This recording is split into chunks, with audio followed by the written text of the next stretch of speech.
There's a secret about money that billionaires whisper about in private rooms, that ancient texts encoded in parables, and that modern neuroscience is only beginning to decode. It's not about budgeting. It's not about investing. It's about something far more unsettling. The wealthiest people in history understood that money operates on two planes simultaneously, the physical and the invisible. And if you only play the game on one level, you'll spend your entire life wondering why abundance keeps slipping through your fingers like sand. What I'm about to share with you will either sound completely insane or make everything finally click into place. Either way, by the end of this video, you won't look at a dollar bill the same way again. Here's what nobody wants to admit. We've been lied to about money, not by conspiracy but by omission. We are taught formulas, strategies, compound interest calculations, all the mechanical parts. But there's an entire dimension of wealth that remains hidden in plain sight. And the people who have cracked this code, they don't talk about it openly because it sounds too mystical, too unscientific, too vulnerable to share on a quarterly earnings call. Let me start with something that happened to me 3 years ago that broke my entire understanding of how money works. I was sitting across from a man who'd built and sold 3 companies for a combined value of over $200 million. I asked him the question I'd been obsessing over: what's the real secret? What's the thing that separates people who build lasting wealth from people who just chase it forever? He paused for a long time. Then he said something that sounded like riddles. Money is conscious. It knows how you feel about it, and it moves toward people who have a specific type of relationship with it. I thought he was messing with me, but then he said, "Don't believe me? Test it. Watch how money behaves around people who resent it versus people who respect it. Watch what happens when you shift from fear to curiosity. The results will disturb you." So I did, and what I discovered changed everything. But before we dive into what that test revealed, we need to talk about something uncomfortable. Most of us have a deeply damaged relationship with money that we inherited without consent. Think about it. What were the first messages you absorbed about money as a child?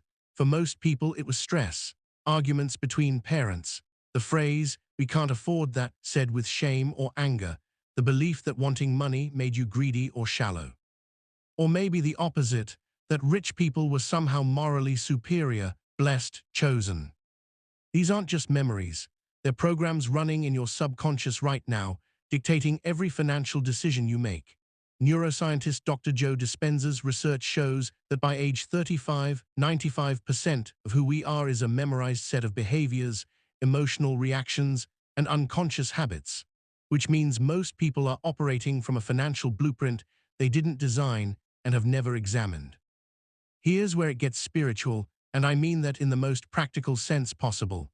Every major spiritual tradition, from Buddhism to Kabbalah to indigenous wisdom traditions, teaches the same core principle about abundance, that the external world is a reflection of internal states, not metaphorically, literally. What you believe about your worthiness, about scarcity, about your right to receive, these beliefs create a frequency, an energetic signature that either attracts or repels opportunities, ideas, connections, and yes, money. I know how that sounds. It sounds like manifestation nonsense peddled by people selling courses. But stay with me, because the science is catching up to the mysticism in fascinating ways.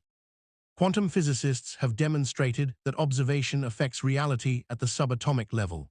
The famous double-slit experiment proved that the mere act of measurement changes how particles behave. Dr. Dean Radin at the Institute of Noetic Sciences has conducted hundreds of experiments showing that human intention can influence random number generators, suggesting consciousness has measurable effects on physical systems. Now, I'm not saying you can think your way to $1 million while sitting on your couch. That's magical thinking. But what if your internal state, your beliefs, emotions, and energy creates a field that influences which opportunities you notice, which risks you take, which people you attract, and which ideas emerge in your mind? Let me tell you about a study that will make you uncomfortable.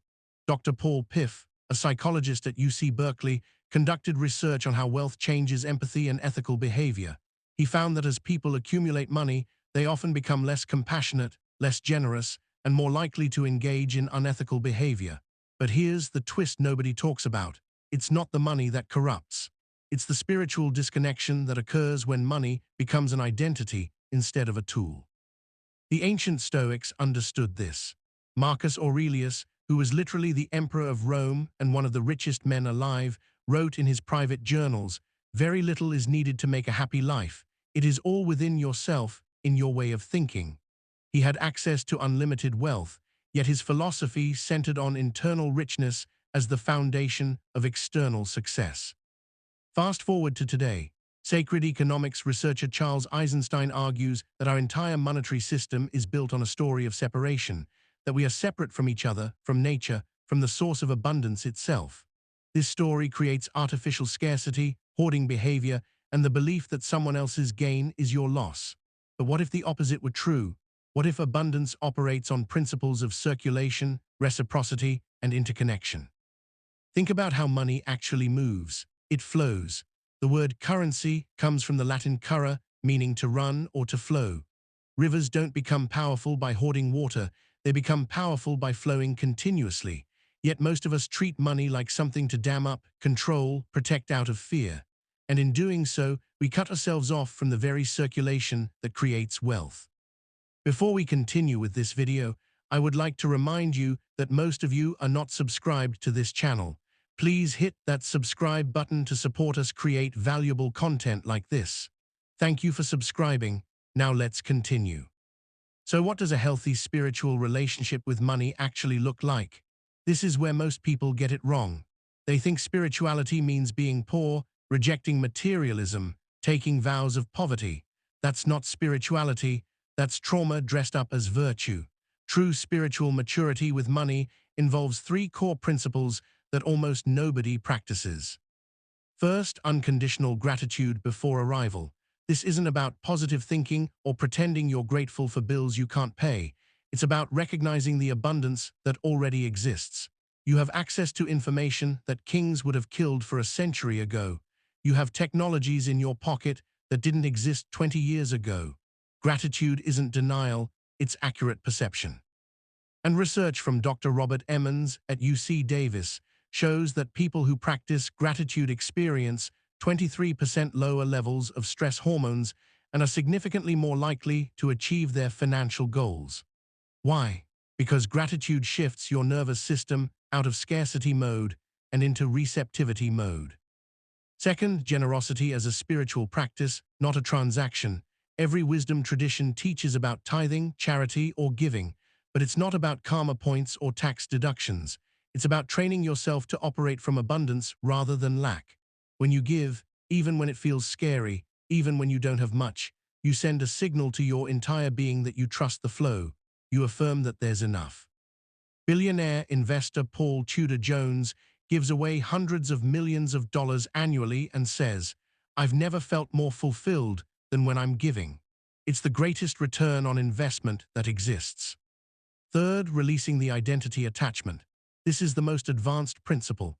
As long as you believe that having money makes you worthy or not having money makes you unworthy, you're trapped. Your value as a human being is inherent, unchangeable, independent of your bank account. When you internalize this, truly internalize it, something extraordinary happens. You stop making desperate decisions. You stop accepting situations that violate your values because you're afraid. You start operating from integrity, and the universe has a funny way of responding to integrity with opportunity. But here's where it gets really interesting. There's a phenomenon that financial therapists are beginning to document called money wounds, and nearly everyone has them. These are psychological and spiritual injuries related to money that block abundance in ways that have nothing to do with your skills, intelligence, or work ethic. Dr. Brad Klontz, a financial psychologist, identified four main money scripts that people unconsciously follow: money avoidance, money worship, money status, and money vigilance. Each one creates different patterns of self-sabotage. People with money avoidance unconsciously push wealth away because they believe rich people are bad.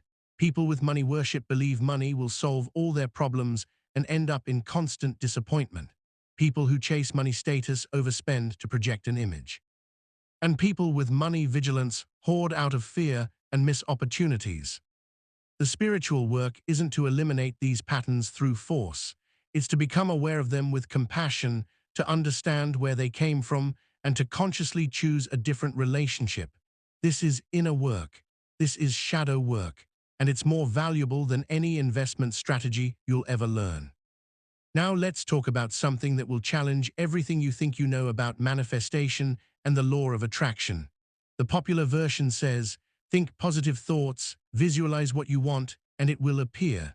That's incomplete and often harmful, because it ignores the role of trauma, conditioning, and unconscious blocks. Here's what actually happens. Your subconscious mind is far more powerful than your conscious mind. It controls 95% of your behavior. If your conscious mind says, I want to be wealthy, but your subconscious associates wealth with loss of love, betrayal, or danger, guess which one wins? Every single time, the subconscious. This is why people self-sabotage. It's not weakness. It's the subconscious protecting you from a perceived threat that was coded in childhood.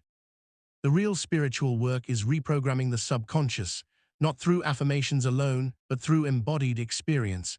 You have to create evidence that contradicts the old story.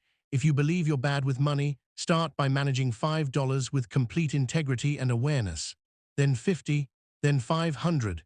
Build the neural pathway. Create the felt sense of competence. This is how transformation actually works. Dr. Bruce Lipton, a cellular biologist, discovered that our beliefs literally rewrite our biology through epigenetic expression. Your thoughts about money aren't just mental, they're physiological. When you shift the belief at the cellular level through repeated new experiences, your entire system recalibrates. There's also something called energetic exchange that most people completely misunderstand. Money is energy, but so is your time, your attention, your creativity, your care. When these exchanges are balanced, there's flow. When they're imbalanced, there's stagnation or resentment. Think about a job where you're underpaid and undervalued. The money is low, yes, but more importantly, the energetic exchange feels wrong. You're giving more than you're receiving. Your soul knows this, even if your mind rationalizes it. And over time, this imbalance creates spiritual depletion that blocks abundance in all areas of life.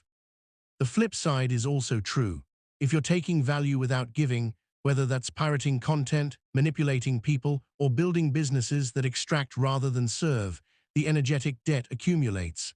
And while you might get rich on paper, you'll feel hollow, anxious, paranoid.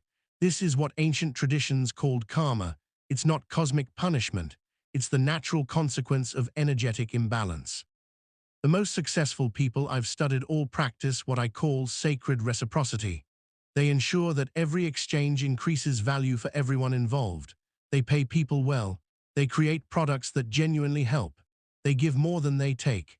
And paradoxically, this is what creates exponential wealth, because people want to engage with systems that increase their energy rather than drain it. Let me share one final insight that ties everything together. There's a Sufi teaching that says, trust in Allah, but tie your camel. It means, have faith in the invisible, but take action in the visible. The spiritual side of money isn't about abandoning practical strategy. It's about aligning strategy with soul. You need both. You need the budgets, the business plans, the smart investments. But you also need to heal your relationship with money, to operate from abundance consciousness, to give generously, to make decisions from integrity rather than fear. When these two dimensions align, the practical and the spiritual, that's when magic happens. That's when opportunities appear that you couldn't have planned for. That's when the right people show up at the right time.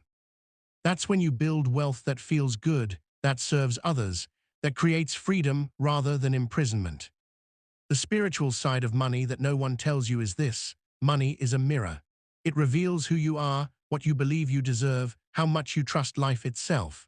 And until you do the inner work, the healing, the forgiveness, the releasing of old stories, the cultivation of worthiness, all the external strategies in the world will hit an invisible ceiling.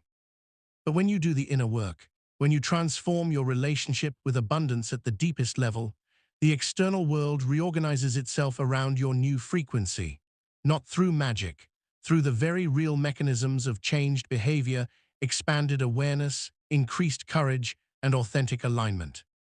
This is the secret that billionaires whisper about. This is what ancient wisdom has been trying to teach us all along.